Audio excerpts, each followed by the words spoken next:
नमस्कार, राजनीतिक खबरों के सबसे दिलचस्प ठिकाने में मैं रुपेश मिश्रा आप सभी का स्वागत करता हूं। कांग्रेस पार्टी से शुरू हुआ पायलट गहलोत का बीच का झगड़ा हाई कोर्ट पहुंचा, लेकिन अब इस पे एक नया मोड़ आता हुआ दिख रहा है। दरअसल पायलट गहलोत का ये झगड़ा है अब सुप्रीम कोर्ट की चौखट में दस्तक देने जा रहा है। जी हाँ, क्योंकि आज विधानसभा अध्यक्ष डॉक्टर सीपी जोशी ने अपने आवास पर एक प्रेस वार्ता बुलाई और उन्होंने अपना पक्ष रखा। उन्होंने ये कहा कि जिस प्रकार से पायलट समेत जो बागी विधायकों को जो नोटिस दिया गया, ये नोटिस सिर्फ और सिर्फ एक नोटिस ही था। उन्होंने इस पर कोई निर्णय नहीं किया था, लेकिन जिस प्रकार से ये प्रकरण हाई कोर्ट में पहुंचा और हाई कोर्ट इस पर जिस प्रकार से तारीख पर तारीख आगे दे रहा, जाहिर तौर पर इन तमाम प्रकरणों पर डॉक्टर सीपी जोशी आज थोड़ा खुश नजर नहीं आए। लिहाजा उन्होंने ये बात भी कही कि अब इस पूरे प्रकरण पर सुप्रीम कोर्ट में एसएलपी दायर की जाएगी। आपको बता दें कि डॉक्टर सीपी जोशी ने आज अपने आवास पर प्रेस कॉन्फ्रेंस की। वो राजस्थान हाई कोर्ट के फैसले को सुप्रीम कोर्ट में चुनौती देने की बात भी उन्होंने की। सियासी संग्राम के बीच जोशी ने भी चुप्पी तोड़ते हुए मीडिया के सामने यह साफ किया कि उन्होंने कांग्रेस के बागी विधायकों को नोटिस क्यों दिया था। जोशी ने कहा कि नोटिस देना स्पीकर का काम है, मैंने सिर्फ कारण बताओ नोटिस दिया था, इसमें निर्णय नहीं लिया था। लेकिन दुर्भाग्यपूर्ण है जिसे लेकर पायलट खेमा हाई कोर्ट गया।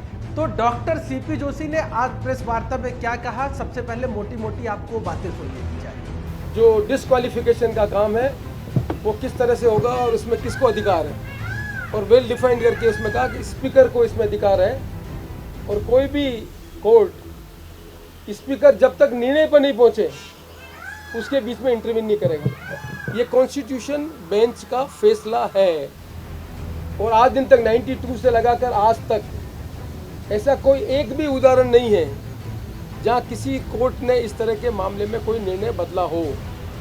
और यही हमारी संसदीय लोकतंत्र की ताकत है कि लोकसभा और विधानसभा कानून बनाती है, सुप्रीम कोर्ट उसका इंटरप्रिटेशन करती है और सुप्रीम कोर्ट इंटरप्रिटेशन करने के बाद जो कानून बनता है उस कानून की मान्यता सबको मान्यता होती है। ये संसदीय लोकतंत्र की सबसे बड़ी ताकत है कि कोर्ट ने जो भी जजमेंट दिए उसका मैंने सम्मान किया।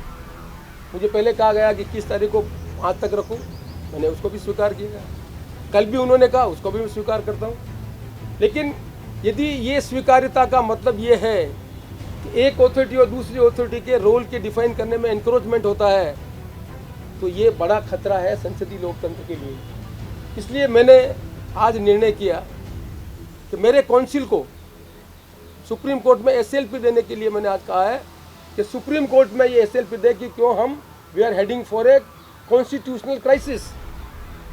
ये रोल डिफाइन है स्पीकर की और कॉन्स्टिट्यूशन में वो अथॉरिटी है, अथॉरिटी अपने रोल को कैसे डिस्चार्ज करे ये वेल डिफाइन है। उस वेल डिफाइन को अंतर्गत यदि सरकमवेंट करके अपने लक्ष्य को प्राप्त करने के लिए कोई निर्णय होता है तो ये उस अथॉरिटी को डिमिनिश कमजोर करने का काम है, जो संसदीय लोकतंत्र के लिए खतरा है।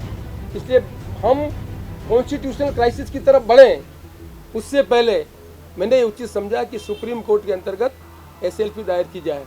सुना आपने, डॉक्टर सीपी जोशी का साफ तौर पे कहना था कि एक अथॉरिटी दूसरे अथॉरिटी में जिस तरीके से हस्तक्षेप करने की कोशिश कर रही है, ये कहीं ना कहीं संसदीय लोकतंत्र के लिए उन्होंने खतरा बताया है।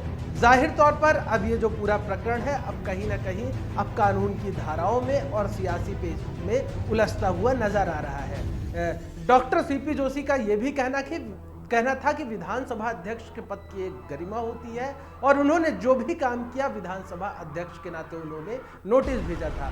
बार बार विधानसभा अध्यक्ष डॉक्टर सीपी जोशी इस बात पर जोर दे रहे थे कि पायलट खेमे को सिर्फ और सिर्फ कारण बताओ नोटिस दिया गया। विधानसभा अध्यक्ष इस निर्णय पर नहीं पहुंचे थे कि क्या कार्रवाई करनी है, लेकिन जिस प्रकार से पूरा बागी कुनबा हाई कोर्ट पहुंच गया वो कहीं ना कहीं दुर्भाग्यपूर्ण है। जाहिर तौर पर यह कहीं ना कहीं जो मसला है अब पेचीदगी धारण करता हुआ नजर आ रहा है। खैर देखना होगा कि सुप्रीम कोर्ट में जब एसएलपी दायर की जाएगी तो किस प्रकार के निर्णय आते हैं। बहरहाल आपको बता दें कि हाई कोर्ट ने 24 जुलाई तक फैसले को सुरक्षित रख लिया है। लोगों की निगाहें अब 24 जुलाई पर टिकी हुई है कि पायलट के बागी कुनबे पर किस प्रकार का हाई कोर्ट का वर्डिक्ट आता है। लेकिन जिस प्रकार से कल इस पूरे प्रकरण पर हाई कोर्ट ने फैसला सुरक्षित रखा है, उसको जाहिर तौर पर पायलट कुनबे के लिए एक फौरी राहत मानी जा रही है। दोस्तों, राजस्थान के महासंग्राम से जुड़ी हर सियासी उठापटक हम आपके समक्ष लेकर हाजिर होते रहेंगे। तब तक के लिए नमस्कार।